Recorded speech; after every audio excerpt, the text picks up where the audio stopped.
Welcome to the Last Beer Show, episode 34. In this one, Jason and I sit down with four women to talk about beer, women in beer, Instagram, women in Instagram, and Instagram women in beer. Now, 4 episodes ago, we talked about women on Instagram and whether or not hashtag InstaSalutes, however, in hindsight, poorly named that episode was, whether or not they're participating in bro culture, whether they like it or not. And we felt unqualified. So in this one, we brought in friends Shannon Riley from Pontoon Brewing, Tessa Haukeness from Scofflaw Brewing, and beer fans Sarah Keifer and returning champion Shelly Villarimo. We ask them the question and let them talk about it. And we cover a few other topics too. So we're really glad you're here. Let's get into it.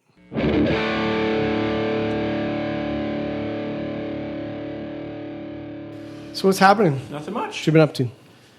Oh, just living the dream day by day, drinking a lot of really good beer. Man, we are so ridiculously flush with really good beer right now. Yeah, it's just insane the amount of really good beer that we have access to right now. It's really an embarrassment of riches. I was really thinking is. about how we went through in the last episode. We went through like the best 5 beers we've had thus far in 2019. Yep. So when I was publishing the show, I was like editing the audio and going through the show notes and getting it into the system and everything. I was like going through that list going, gosh, that's ridiculous. It was ridiculous. That's so good. So and then Wayne and I actually were at a little bottle share this weekend. Yes. And we had Cantillon Iris and some really good side projects, and I was just like, the way that they were, the ease at which we had access to those beers was just like, this is really ridiculous that we have ease of access to these beers. Good. And we're honestly, fortunate. We're super fortunate, especially in Georgia with the amount of distribution that we're getting. So Fortunate souls. we are fortunate souls. So cheers to that. Speaking of fortune, a few episodes ago, we talked about Instagram models. We did. And that was something we said we were going to get back to revisiting. We did, and we held our campaign promise. And a promise We is will going have to be tanks in our upheld parade. tonight. Before we have that conversation, I would like our guests to introduce themselves. Yep. So go ahead, Shannon, lean in. Hey guys, I'm Shannon. I do the marketing over at Pontoon. Happy to be here. Thank you guys. Pontoon Brewing Pontoon Brewing in Sandy Springs, Georgia. Yeah, and how long have you guys been open? So we've been open a year and a half. I've been there for the last year. We will celebrate 2 years in January. There you go. Yeah. Wow, time flies. Yeah. Oh yeah. It does. And our next guest, they're getting ready to celebrate 3 years. Yeah, I'm Tessa. I'm at Scofflaw Brewing in Atlanta, Georgia. 3 years coming up in September. I have been there. This will be my 2nd anniversary that I've got to help plan. So I'm their GM, events manager. So yeah. And Tessa came from the very rich and vibrant Tampa beer scene. And so we welcome her to the vibrant Atlanta beer scene. Next guest. I'm Sarah. I don't work for a brewery at all, but I love beer. So Yes, she does. There we go. She does. Sarah is a very good frequenter of the bottle shares that we have here, and most of the beer events that happen around the city. Absolutely. She is, as is our next guest. Hey, I'm Shelly Villarimo. Also not in the beer working scene, but very much a beer enthusiast. Yeah, and you should say that your boyfriend is a very well-known and popular home brewer in the area. Maybe just a little bit. A little bit, yeah. We won't float his ego too much. Absolutely. And they've been on the show before. They have been on the show before, absolutely. So welcome all. Again, like Wayne said, we had this conversation about women on Instagram, and we realized that we were not in a position to have that conversation because we didn't have the perspective that we needed to. Right. And so we decided to parking lot it and put together a panel of some folks who could have that conversation, and so here we are. Yeah, it's a moment when you realize you're grossly underqualified and Absolutely. should probably bring in some help. Absolutely. So we want to get into that, but I think first we wanted to talk about an article that you found on the internet, Jason. Yeah, so we're friends with the folks over at Pace Magazine. I personally have been to several of the rankings and been a judge on those rankings. Have always just really loved what they do with the craft beer focus over at Pace Magazine. Jim Varell is the guy who heads that up. He's a super smart guy. He was just over at Firestone Walker's Invitational a month ago, I guess it was. Did a really good job of capturing that festival, and I think he's a really good objective mind. He's not he's not at every beer release that you see. He knows beer and he knows how to appreciate it really well. And he wrote an article based on an experience that he and his fiance had while they were at a brewery. They were in Asheville, actually, at New Belgium. And if you've ever been to Asheville, you probably have been to the New Belgium Brewery. It's overlooks the river. It's a beautiful brewery. They put a lot of money and a lot of investment into that community in Asheville, and they do a really good job. And New Belgium has always been one of those breweries that I had a lot of respect for anyway. But while they were there, his fiance ordered a hazy IPA, and Jim Varell captured her thoughts on that hazy IPA with this. And this was the tweet verbatim. It says, "Fiance drinking a hazy DDH double dry hopped double IPA. She said, 'This is like burning my throat to drink. I'm not finishing this.'" And then Jim's thoughts were, "How did we let IPA go so far in this direction? The geeks are chasing beers claiming to be, quote, juicy that are literally corrosive to the palate in texture. It ain't pleasant." And so my thought was, Jim tweeted this on May 25th, and it seems like he let this digest a little bit and let it stew, and then he realized he needed to write a little a post about it, which launched yesterday, July 1st, on Paste Magazine. And the title of the article is "New England IPA's Quest for Juicy Has Led Us Towards Increasingly Undrinkable Beer, and Hop Burn is the Culprit." And so I keep my ear to the ground on the social conversation, and I saw that there were a lot of people talking about this article. There were a lot of people that were nodding approvingly, and then of course there were a lot of brewers who are definitely over this whole hazy, juicy IPA kind of trend, who were like, "Amen, we've been saying this for years." And so we thought we would talk a little bit about it. So everyone around the table has read the article, and we're going to give our thoughts. What do you think, Wayne? Who doesn't have opinion on haze these days? I am of the opinion that it's a little more complicated. I don't think it's just palate burn. Hops are extremely strong little flowers, right? That lupulin will tear you out if you were to go directly at it. It's not an enjoyable experience. If you've ever homebrewed and you've tried to dry hop with fresh hops, you quickly realize you ruined your beer. Look, these things are strong, and when you're brewing, you're using an ounce or two for 5 gallons, maybe 3 or 4 if you're making an IPA. And if you're brewing giant batches like 5 barrels, 15 barrels, there's still, a few pounds of hops. It's not like this is a truckload of this product, right? Unlike malt. Like, back up the truck, we've got bags on top of bags on top of bags of malt. So it's kind of there's like a disparity there. And I know it's been trendy for a while, which is great. We've had a lot of great entries into the category. Certainly some of the classics we've talked about before from the Northeast, and there's even some in the South and out West that are doing a great job of it. Then we all started chasing them, and then all of the brewers that maybe don't do cool, always fresh new can releases started dropping them too. Some of the regionals and national breweries. And then once you've jumped the shark, it's kind of a thing. Back.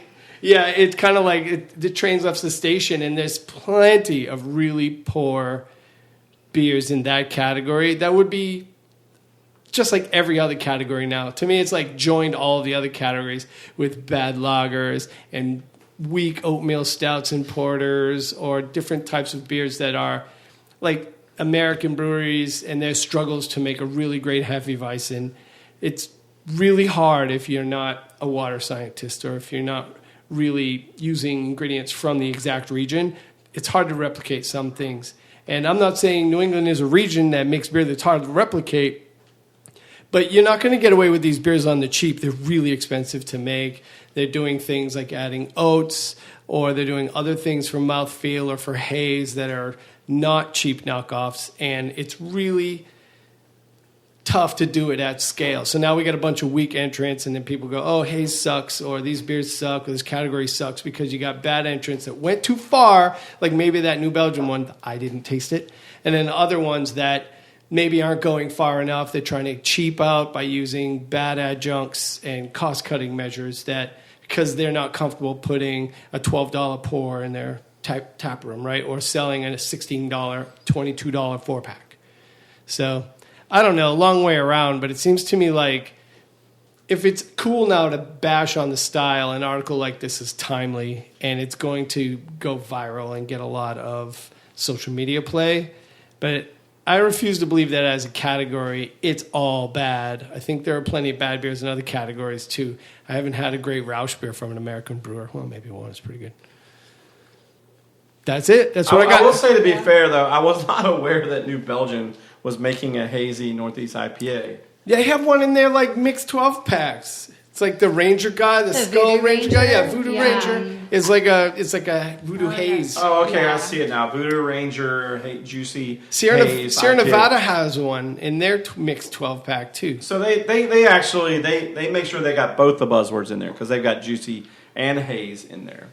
Okay, so that's interesting. But none of the breweries in New England that made this style popular call it juicy or hazy. Yeah, you're right. Not one of them. It was just New England when it started. Yeah. I mean, Yeah, it was the their style. It was a New England IPA. And just for a little context too, Wayne is from that area. His brother has worked for some of these brewers that we've talked about, like Trillium, and he brews Northeast IPAs. So he does have a little bit of context for this. But what, like Heady Topper, Heady Topper was not actually a really super hazy not IPA. super hazy, but If you see it, it reminds me of Pliny the Elder. it's honestly, considered in look. like the start of the style. I agree. What do you think, So Shelly? go around the table. Oh, you start at me. Yeah. Not gonna lie, I'm gonna take a stance on that. I started reading the article and I felt like I had to skip through part of it because I'm trying to search for the too long didn't read portion of it. However, I mean, I kind of had to agree with the end notes on there. There were, I mean, honestly, they talked about, obviously, it's kind of the hype train, and why should we have to wait, a couple weeks for a beer to mellow out when it may as well be, equally the same each time you try it. I mean, and even experience with Manapot's home brewing, he's made a couple beers, and honestly, we try it first thing, and we're like, all right, maybe we should wait a couple weeks on it, because all the hops all the pellets that we've added onto the dry hopping, and it's just has a little bit too much bite in the beginning. Super green. Super green, but I mean, even for me, just, outsider, not really knowing that much what it takes into the whole homebrewing portion, but having to actually wait on that it's kind of, well, I guess it kind of hits anxiety. It's like, all right, is it going to be good in 2 weeks? What if I have to wait longer? And then it kind of puts you to question, why should you have to wait that long for a good beer? Why do we have to let it wait to really open up versus why can't it just be not as annihilating, I guess, to your throat now? And that's kind of my thoughts on it. Yeah, agreed. Like as pale ales go. A little bit, yep. Yeah, so I want to pause and say that it's interesting because as you said that, I realized that we're also having that conversation about barrel-aged stouts too, because there are a lot of people that are like, hey, you should be able to drink this stout when we release it. Like you shouldn't, like I can think of several barrel-aged stouts that you really need to give it some time and wait on. And there are also brewers that are coming back like, you know what, this beer is ready to drink right now. Like you don't have to wait a year to drink this. I'm thinking of several in particular that are bourbon barrel-aged. And I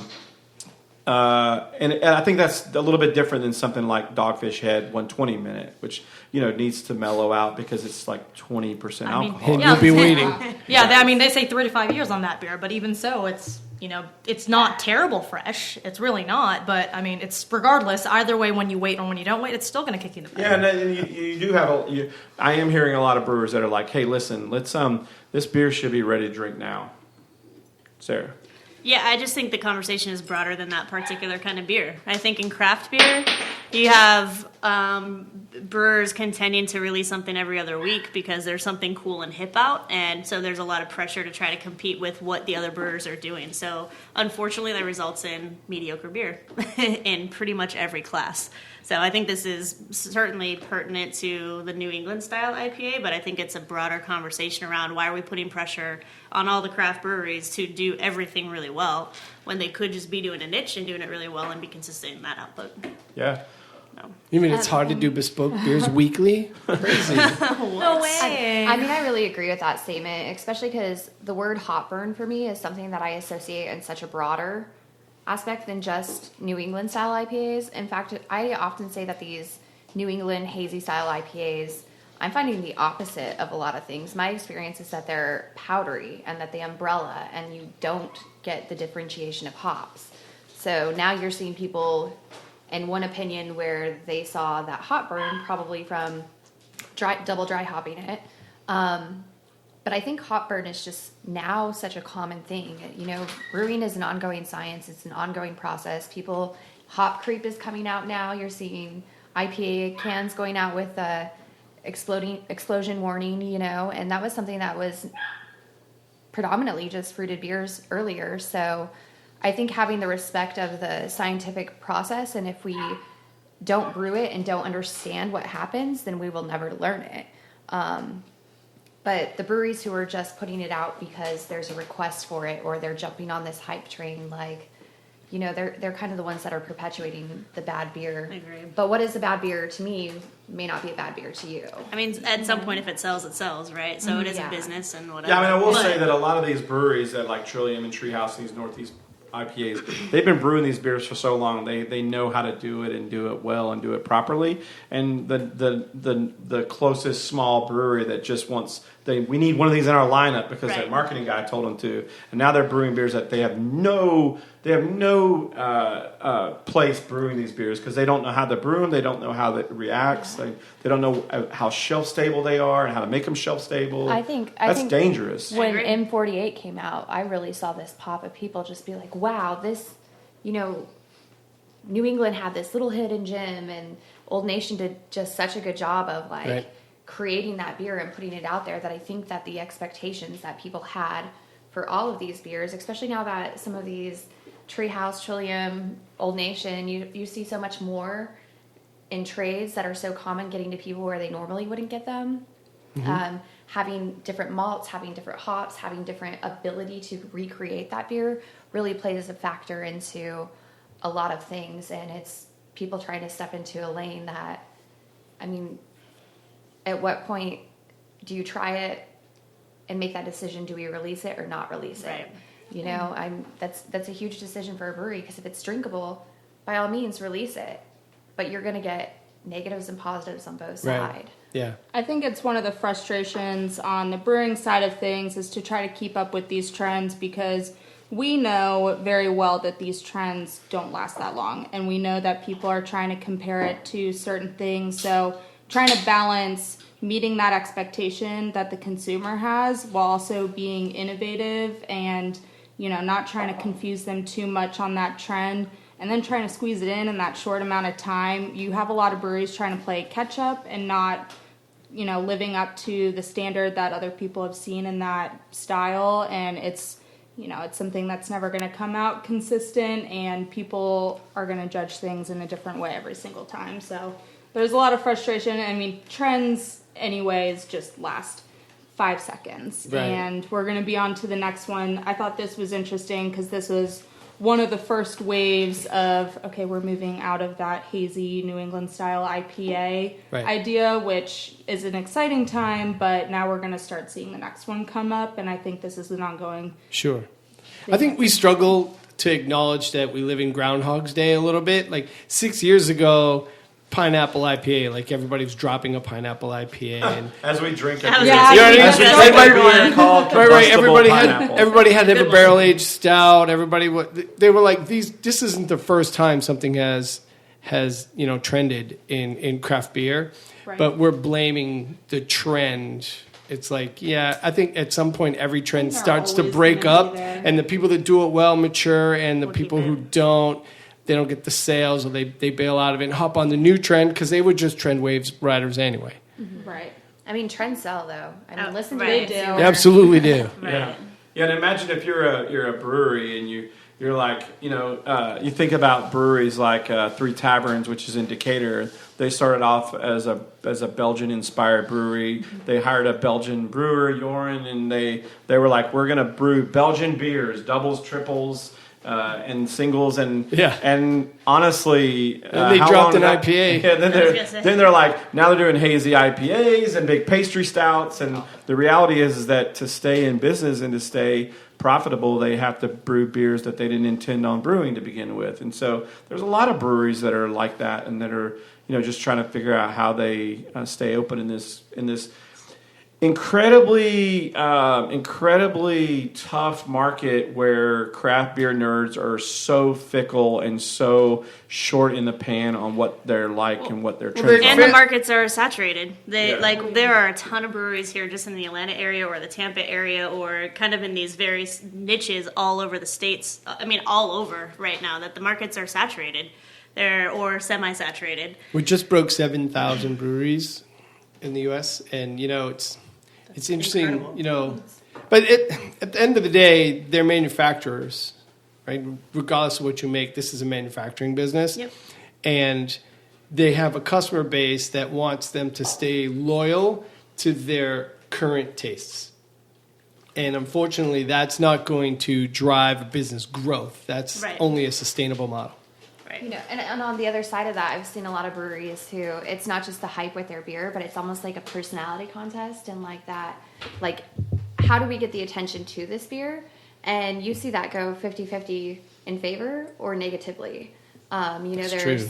a lot of people who will post something that they consider funny and lighthearted, and there's always some group, some person who can find a way to take offense in that. And at that point, it just becomes running the risk of, do we throw ourselves in the spotlight? And if we do, even if we don't see something wrong with it, somebody will. And can we take that pressure? Content that might be offensive. Weird. Weird. No way. Topic. Yes, I let's talk about. I don't know at least one that pops to mind. Let's talk about social media photos. Let's talk about social media, baby. Let's I talk. thought you were going to come on. I thought you were going to help me. I thought you were going to. No, at no no point. help me here. You've known me long enough to know at no Come point in on. time am I going to join you in song. But you should.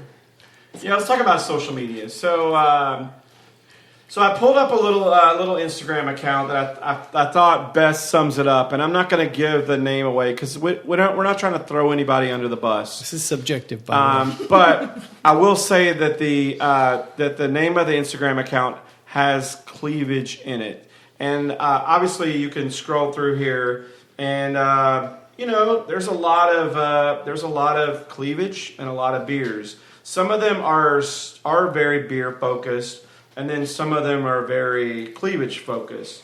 And Wayne and I both said this. We're both married. We both love boobs and beer.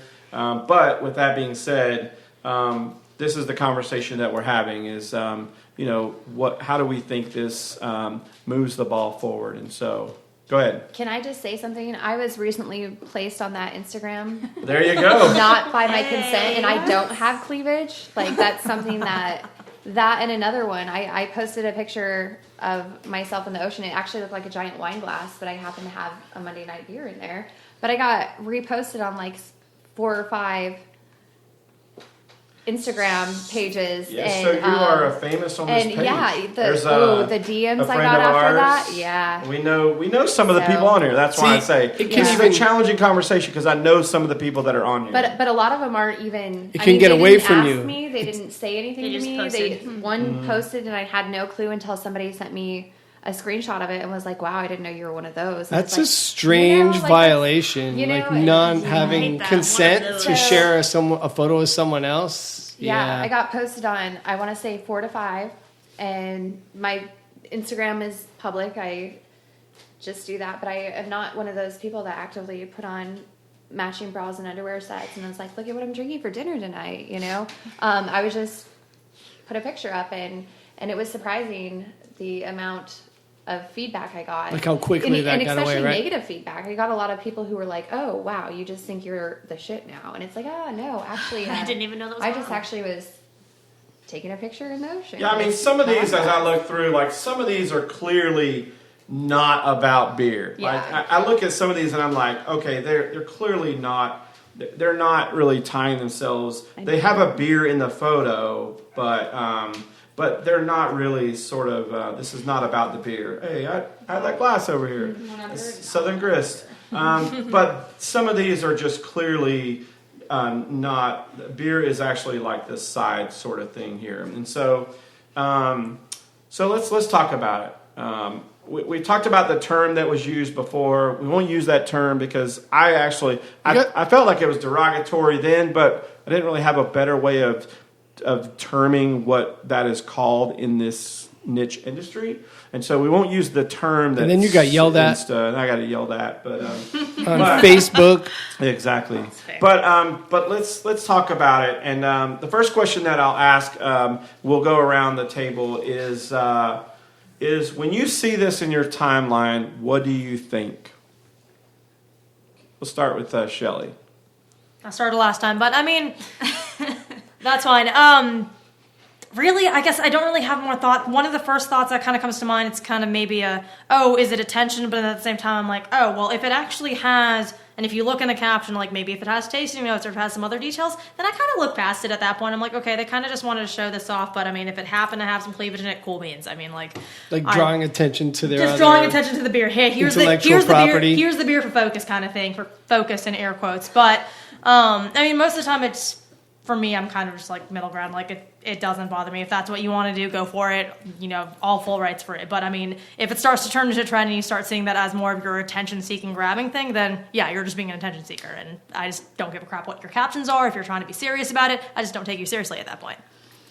Got it. Yeah. I have a lot of really complex thoughts on this whole matter. Yeah, Go for it. Break them down. Break them we down. got all night. I'm very No, we conflicted don't. about it, to be very honest. So when you sent me the message around, does it move the beer industry, or does it move the industry forward for women in beer? The first question that I had to myself was, why does that matter? Why do these types of Instagram accounts actually impact women's place in the beer industry? It's fair. Because we are fundamentally, I would say, intricately involved in the beer industry, whether it's on the manufacturing side or on the consumption side. Agreed. So I don't really care what people do with their Instagram accounts. We are beer drinkers. I've had men that literally tried to take credit for my love of craft beer, and that pissed me off because I'm like, nope, I liked craft beer before I met you, What? and still do, right? No way. And so, I know you're shocked. They were mansplaining They at the were time. mansplaining the beer to me. Got it. And so for me, like when you said that, I was like, I honestly don't feel that there should be the two should be not necessarily linked, right? Yep. In my mind.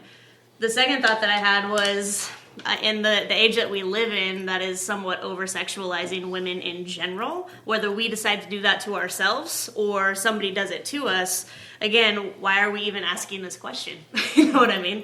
We as women should be able to show as much or as little as we want without any sort of presupposition or assumptions being placed onto us about our motives and what we're driving to. Now, certainly, some women will expose different things in order to move something forward or push an agenda or whatever you want to do. That's certainly their decision, and I support it because that's their body, that's what they want to do.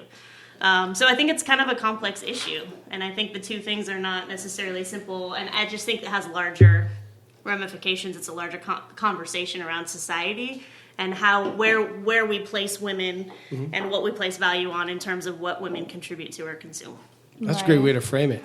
So when I told my mom I was doing this tonight, the first thing she said when I brought up the topic was, oh, like cars. I was like, so this is not something that is... That's interesting. Oh, because they're male-dominated. Yeah. Male-dominated Yeah. and use women to over-sexualize something that's not at all sexual. And I see the analogy now. Yeah. So I think this is something that, happens in this industry, happens in every single industry. Is it helping progress us? Not necessarily. Is it keeping us from progressing? I also don't think so.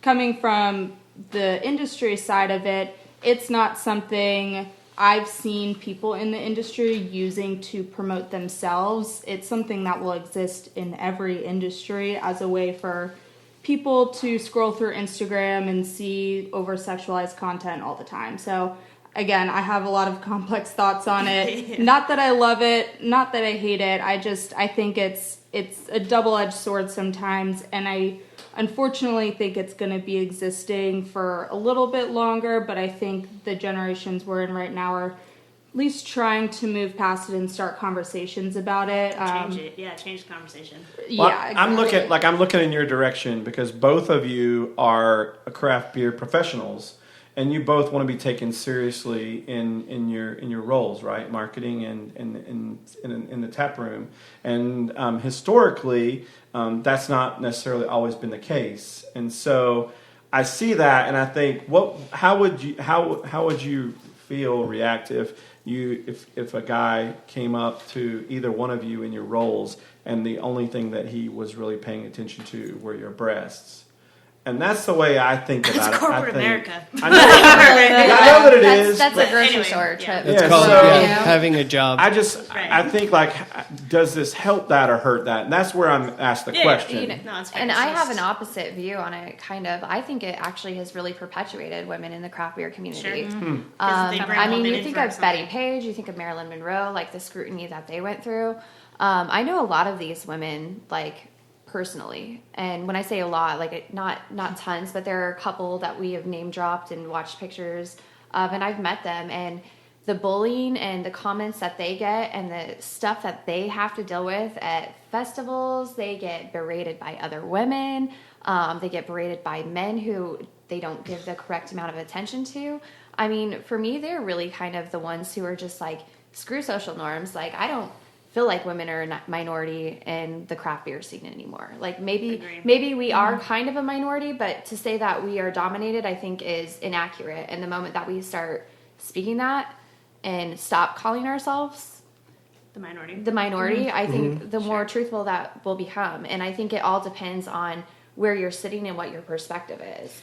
And that social networking of bringing these women together, it's 2019, they're on my feed, it's because I follow them, and I appreciate the hell out of them. Right. What I don't appreciate is sometimes their reviews, and I'm like, oh, you should have just kept quiet and put your picture out there. But that being said, I've had a lot of these women give us, and breweries that I've worked for a lot of monster breweries, I've worked for a lot of smaller breweries, but they give us a whole new following, and they give us a whole new market to be in, and to be able to take your body and your pictures going back to the American icons who really change things for women and kind of tie those two together. I'm on board with them. I think Can I that's ask you a great. question? Just because I don't know the answer to this. So I agree with you that women are a lot more dominant in the beer industry than we give credit to. My question is about the diversity of function in which women are dominant. So obviously, I think probably a lot of marketing, certainly a lot of tap rooms, certainly a lot of these or that. But do they head them up? Are they brewers? So, Are they, and that's, you know what I mean? That's a huge part of it too. Is right now I'm a general manager. I've done everything. I started my first brewery when I was 15, and the only place I could work was the brew deck. Seeing suppliers change, seeing machinery change. Standing on a canning line where I had to be on pallets to pull beer off. It wasn't woman friendly, but you look at so many of these breweries like J. Wakefield. You look at New Belgium. You look at and outside of breweries, there's so many women who are highly respected, but for them, it's not their fight. Right. Because they've already made their way They've and already they are carved. respected. And I kind of feel that way too. I love feminists. I think that they're wonderful. I think that the people who have that passion and that need to fight, they're there for a purpose and it serves me well. I have a fight that I fight, and I don't expect everybody to be a voice for that. Sure. But I think that it is perspective and it is where you sit, and it's, how you view what people say to you. And a lot of times I hear people say something negative because they don't like a beer or they don't like somebody's opinion, and it always gets brought back. Well, they didn't like it because I'm a woman. Right. And vice versa. Well, they didn't do good because they're a woman, Right. So I think it's these narrow minds, and I really hope that people do seek out those strong, quiet women who are lab managers, who are brewmasters, who are marketing, who, it doesn't really matter what your faucet is, like having a male general manager, they fight something that Sure. we seem to feel like we fight all the time too. And I really think the more that you look and the more that you seek, that you find that it may not be by number, but it's by freaking amazing gear and just winning over that respect where people can't talk about you being a woman and not being comparable. Work speaks for itself. Yeah. Absolutely. I'm in the tech field, so for me it's similar, just different. I think there's a very quiet group Yeah, of women, same. and again, it's because I get asked. I was on another podcast. I got asked what it was like to be a woman in the craft beer community, and it's like, it doesn't really affect me. I'm a person. It never has. I've never let anybody disrespect me, and I've always worked for people who have treated me the same as everywhere else, and that's a value I've put into every job I've ever had. If I feel like I'm going to be discriminated against because of my gender, or that's a tough question. We stopped asking that. I think we used to. We first, when we started, we came at it that way, but then I thought, but you're also assuming that it is different, or that the reality maybe could or should be different, but it's not like, not that it should from intention, but you're kind of implying that it's obvious. And I decided to be careful with that a while back. That's a tough one. I try to be careful with the answer, because telling people that it doesn't affect me and that I don't think it really... Because it definitely does affect women. It does affect women. Because we read stories about it. Because it's nuanced. It hasn't really... I mean, there's been times in my life where being a woman has affected me negatively, but I don't ever think that... But I'm also very vocal and very easy to say, go F yourself, and I don't really care what you think. But there's not a lot of women who have that thick skin or have carried this fight so passionately that it means something different when somebody does that to them. But I think that it's a subject you do really have to be careful around. Yeah. Right. I think sometimes it happens with subtlety, the way I've seen it, or the way I've heard stories told about, like, there are men who will interact with a woman in a tasting room differently when she's working there. Maybe like he's not gonna ask you for flavor profile information or something like that. Like he's gonna wait for one of the boys to come by, which is. Yeah. I get people who ask for my manager all the time. I'm like, I don't think you understand. Like, I am the manager. Can I talk to your boss? No, I don't think you understand. Like, I'm my own boss. Yeah.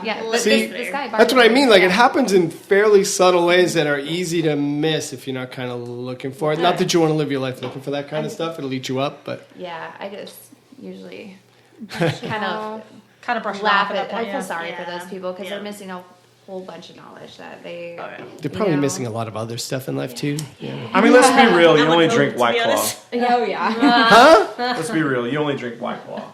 Dang. So did you give your thoughts on it? Well, that's one interesting thing as far as the confidence in this position that I think tying it back into these women on social media that bring to the table is they're bringing another level of confidence to the women behind this industry, passion, all of that. And so while it is sexualized right now, it is showing as people who are passionate about this, women who are passionate about this. So I think that confidence is going to transcend all of this, and it's empowering us. I mean, if you look at my Instagram, it's mostly pictures of my cat or things that I see. Hunters. It's not. My dog has its own Instagram. It's not necessarily something I participate in, but it is something that I follow and I'm interested in. And those women who have things to say about it and follow our industry are the ones empowering us to do our job. Cool. I will say that Sarah brought up a really good point, and that was part of my original thought, which was that the thing that troubles me about it is that I go both ways. One way, I love women empowerment, and a woman who has a really positive self-body image, I'm all for it, no matter what that body looks like to you. I'm all for it. I think it's amazing, and we have I've got a couple of friends who post a good bit who aren't maybe necessarily like the traditional Barbie doll look, but I think that they're amazing. I think that they feel that good about themselves is amazing, and I would want to empower that. So part of me is I love that they are empowered. They feel that way about their body, and that they do. And then the other part is, like I said, I wonder about that. So it is a really kind of two-edged kind of thing that you think about, and Sarah brought up some good points about that. So I would ask you, understanding that, what would you say are the challenges with seeing these photos? What would you say as the challenges of these photos, or do you see these photos as challenging at all in any perception? Tessa? I definitely think it's a double-ended sword. I think that we were just talking about hypes, and there are so many people who are quick to give a review on a beer, and they're not educated and they're not qualified. I've heard and seen people write the wrong information and say something, and it seems like those people who are posting these pictures draw a lot of people who are willing to fall in line and agree with everything that they say. So I think at that point you have to understand like the platform that you're taking and the importance for you to represent us as women, which is what we're kind of like putting them on that pedestal and saying that this is who we're okay with this. But the moment that they say something that affects somebody else derogatorily or is,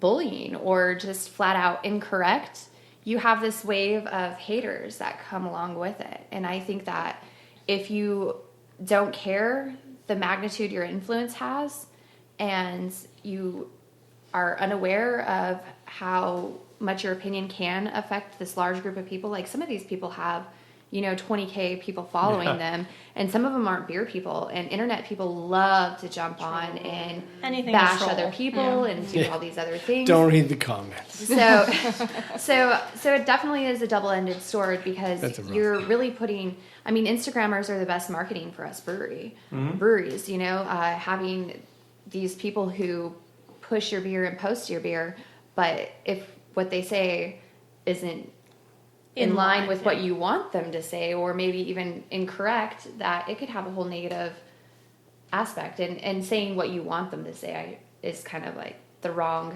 it's all the beer we're drinking, maybe the wrong vocabulary, but they really do, they're social influencers, and with that comes a lot of responsibility. And they're kind of pigeonholing their social influence. A lot of social influencers are kind of more broad, but then the beer influencers kind of dial in. So when we have people who do it for, and it happens, for followers and likes, who don't have any passion for it or knowledge of it, then that's where the issues come about. But if they were going to be posting about a myriad of things, I love the ones that will post food, travel, beer, all of that kind of stuff. They have a large following, but they're not necessarily dialed into one thing.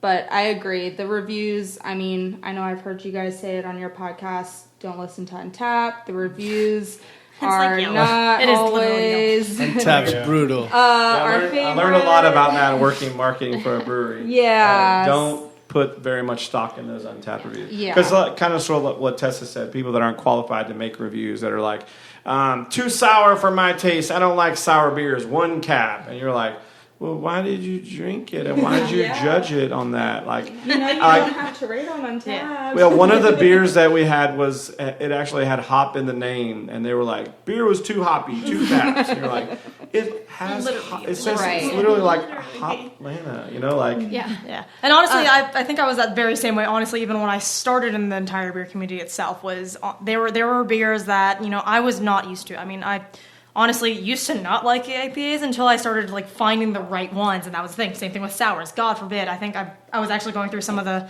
low ratings that I gave on Untapped in the beginning, and now looking back at them, I'm like, I actually revisited this, and I actually did like it, but God, back then, what was I thinking? Yeah. Early internet self is always embarrassing. Right. It's awful. Well, and palates have to be trained, right? They always do.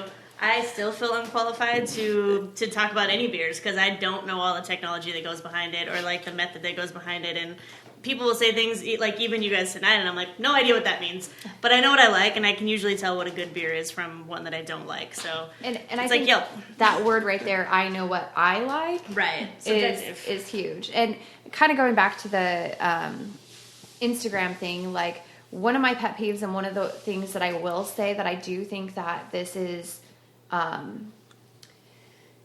kind of retrograding for us is when one of these women who is in these beer posts where they're showing their body and they're showing all these other things, all of a sudden gets a strong voice for women equality. And it's like, well, you can't bash this brewery for putting this picture of a girl in a,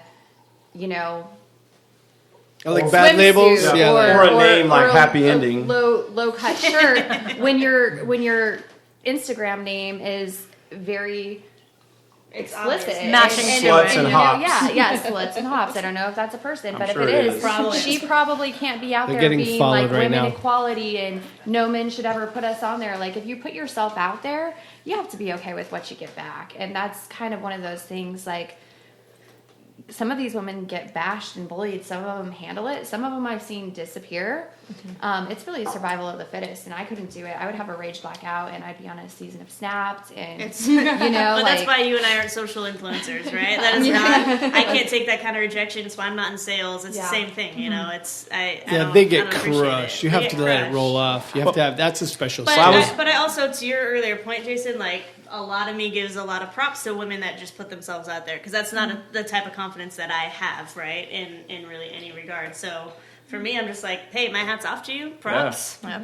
Don't do anything stupid and enjoy. When I see a middle-aged 40s-year-old guy running down the street with 50 extra pounds and a tank top, I think, man, go ahead, man, because you're doing something that I could not and would not do, and you're doing more than I am. So look, there are men on Instagram too doing some of this. well, there's actually the account is Hoppy Sloppy, and there's a guy who makes fun of this, and that's I like that because he's making fun of that whole thing. But the seriousness of it is that I was at a bottle share with some people who we probably would all know at the table, and one of the gals who came said she was posting pictures of it. She said, I probably would get more likes if I would show my boobs with this picture.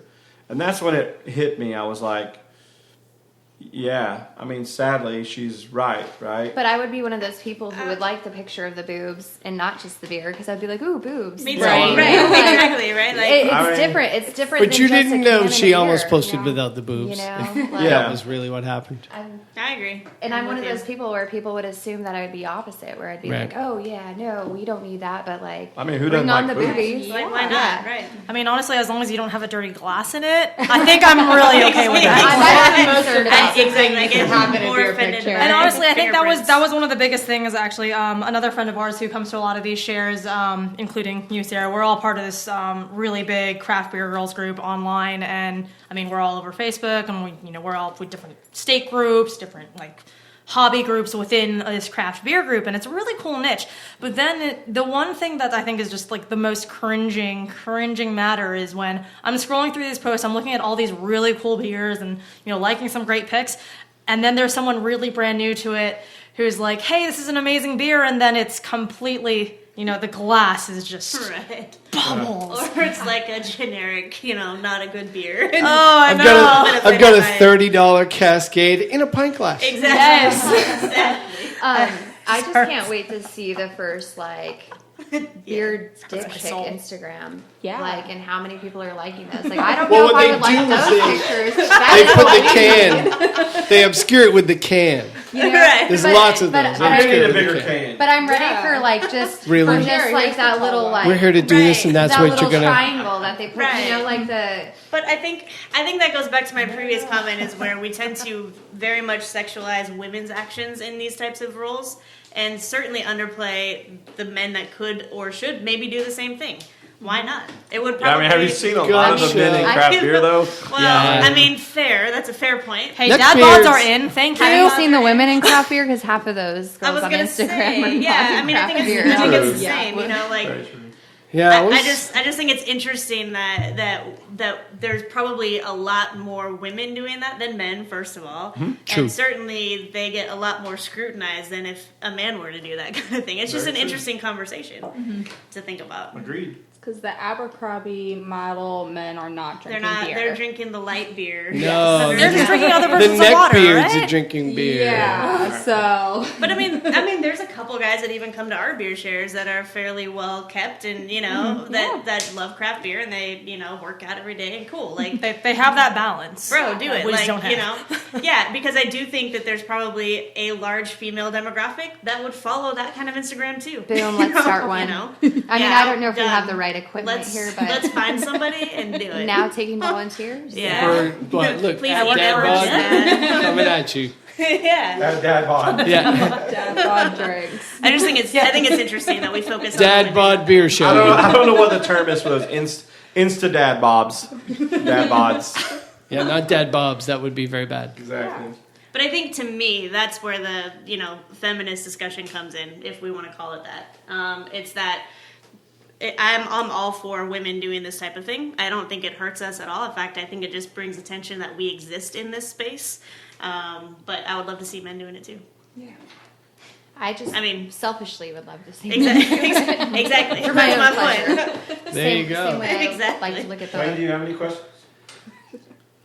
I mean, I had several, but I've forgotten them all We now kinda because threw the you conversation kept going, and it really generalized away from Instagram there for a little while into societal acceptance and norms. But I'm super grateful for your contributions today. Super, super grateful. Thanks for coming on and talking to us about this. Thanks for having us. Yeah. Yeah, thank you. Even if it wasn't all pitchforks and tiki torches. I loved how earlier you guys made the comment that you backed off of a subject because you felt like you weren't qualified to say it, and I respect that so much, but I still stand by, like, I think we're all qualified to have that opinion. Yeah, agreed. Right. And people who can empathize and actively say, I don't know, they're just as important as the people who do know. Right. Well, if I can empathize with people and then bring sympathy back to my tribe, Right. Yeah. then, and then that's how we can create a little more And you dialed-in network of. brought it up, and that's Right. 10 times more than anything anybody is doing. But I'm actually also interested to hear your guys' thoughts. Do you think those types of Instagrams as men actually hold women back in this industry? What are your thoughts? I know I've met a lot of other men, No way. Wow. and I have to tell you, you don't want to know what they talk about. No, I'm just kidding. I'm sure We it's probably hard. know. It's tough. Have you Like, been yeah, to you beer probably share? actually know. So, For real. it makes me feel like I'm not comfortable with having too much in the feed. Like, I need a more diverse feed than that. And sometimes when the feed gets out of control, and all you have to do on Instagram is search craft beer, and you're going to get some of this, right? Because they are some of the posts with the most likes. They are some of the posters with the most followers. So that's just the way the algorithm's going to get at you. So I will unfollow some if I feel like it's getting, or I'll make a point to like some images that are just cats. Yeah. I don't know, like Follow people my doing things. Instagram. Exactly. That'll happen. That always happens after we do a show. So I do feel like it's doing a disservice if to those who are interested or feel sensitive to the idea of equality. In their eyes, I can see how they would feel like it's doing a disservice if they don't feel like it's something that's going to help the voice in other areas of social living in IRL. But I can also see how it's a great way to draw attention to real intellectual content that is an excellent contribution to the community, right? There are writers who do an amazing work in the social media space and do this just to draw attention to the post because it just works. Let's just face facts. They're just leveraging reality, which is fine too. Like, I don't necessarily have a problem with that as long as they're always on the right side of that line. Like, that can be a tough one to toe. But I also feel bad that sometimes I've seen some of the comments and some of these things and how it can go south pretty fast with women getting bashed by women and men. And, I'm not sure how to compartmentalize that. Comments can be a pretty tough space online. And while I feel bad for the poster, I also don't. I struggle to empathize with people who would flame or troll like in that regard, because I would never, the same reason I don't put Untapped ratings for beers that I did not enjoy on Untapped, because if you don't have something nice to say, Don't say it at all. I use my real name in all my social media accounts because I'm not hiding behind anonymity. Right. Did I say that right? Yeah, you said it right. Anonymity. I'm not interested in that because it's poison. Mm-hmm. It's a drug, and the dopamine of acting a certain way behind that kind of shield, I think, can get away from us, and I fear what that would do in real life to some degree. So if people, and I know women that get followed in shares or in social events around town because they have some sort of social media celebrity.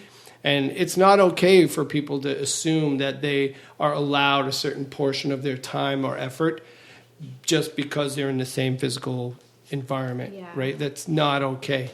I also don't introduce myself to celebrities, so maybe it's just my little I'm the same way. anxiety bubble that I live in. But so I mean, another long way around out of me. But I mostly struggle with it.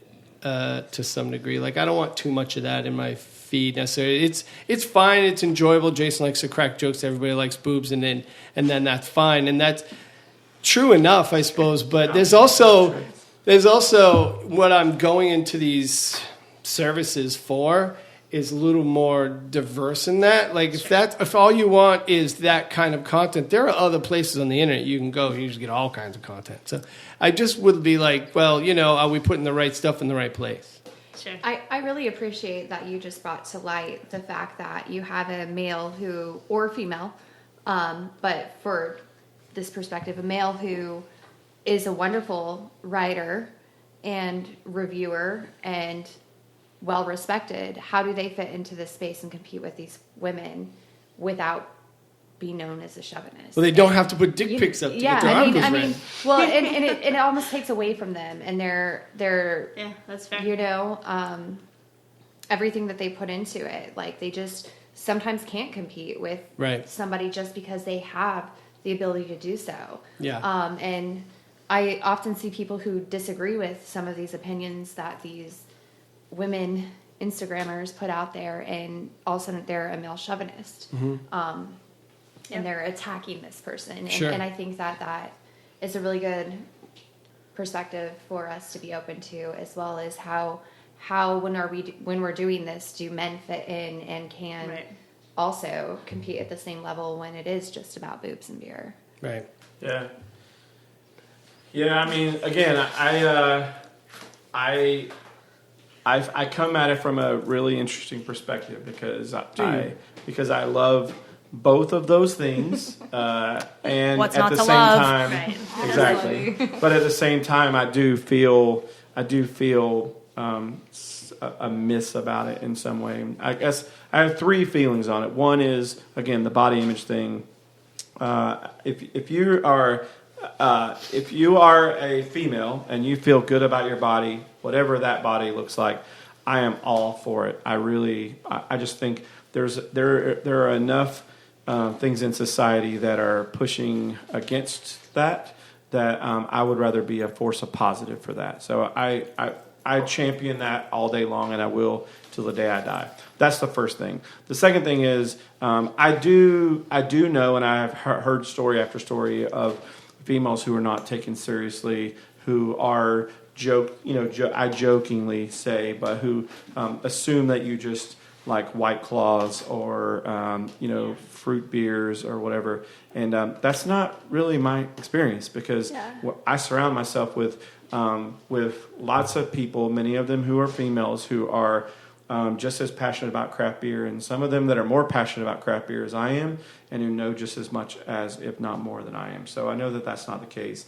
And then the other part of me, so there's three things. The third thing is just I feel sad, because I feel sad that we live in a culture and a society where women feel the need, for attention, that they have to do this to get it, and that they aren't getting that love and attention and acceptance outside of that. And I would love to live in a world where that didn't happen and they felt loved and accepted for who they are outside of their breasts, because women are obviously way more than that. And so I feel three things around this, and this is why we wanted to talk about it, and why it is a deeper subject than just then we should just talk about kind of flippantly over one podcast. 1 hour podcast. Exactly. I was going to say, can I make a comment on the last one? I would love to. I certainly think there are some women that fall into that category, but I don't think that every woman that we see out there flaunting their boobs falls into that category. I'd agree with that. You know what I mean? Totally and I just want to say that because I know a lot of people will be like, oh, I wish you would,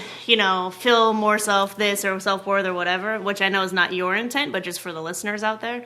I have big boobs. I love them. They are great for me. They cover a multitude of sins. I also have a big brain. There's a lot of things about myself that I love. That's one of them, right?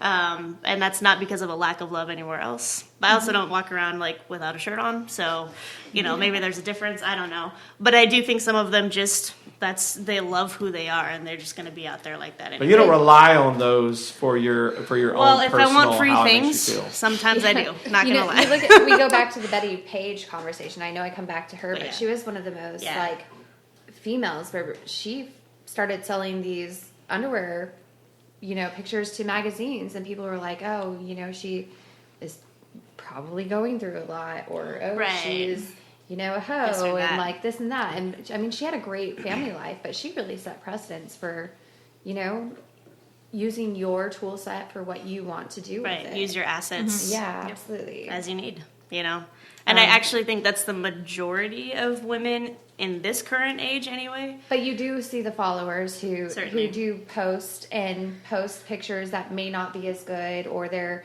body may not be as accepted, and the hordes of haters that they get is it's just insane. Really, absolutely really terrible. insane. And it does really make terrible. for a toxic environment within the beer community in general, and it's a two-way street on both sides. It definitely turns people off from even wanting to try. And I mean, and it could even be partially jealousy on that. Some people may not have the same assets as this, and then again, they may get attention that they may not want, or, one way or the other. I mean, it's very much, as we've, mentioned several times on this, podcast already, it's a double-edged sword. I mean, it goes one way or the other. Sadly, there's really no in between. Right. Agreed. When my wife really wants something like a restaurant or store, to cry.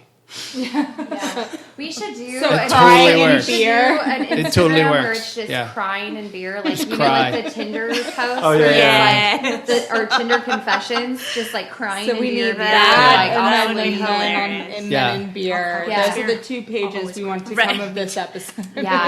Looking for volunteers. Yeah. Thank you all so very much for We contributing. really appreciate it. I will effort to edit this down to an hour. And 20 minutes. Would we get to 10 maybe. Good luck. No, it's not 2 hours. It pads by its logic. It's not logical. Anyway, thank you very much. We appreciate so it. much. Look Thank for it you. to be posted. We'll, hashtag we'll try to ping all that stuff so you know when it goes out. Probably on the 15th, which is plenty of time for me to edit. Yep. And then, Jason, thank you, sir. Yeah, thank you. Thank you. Thank you, guys. Always Thanks. a pleasure. Always a pleasure. We will see you in a couple of weeks. We will talk at you soon. Absolutely. All right, bye. Bye. Bye. Thank you for listening. You can find us on Instagram, Twitter, Facebook at The Last Beer Show. You can email us sip@lastbeershow.com. If there's anything you want us to touch on and discuss, we would be happy to. Go to the iTunes store, leave us a review or a rating. We would be eternally grateful. And thank you very much.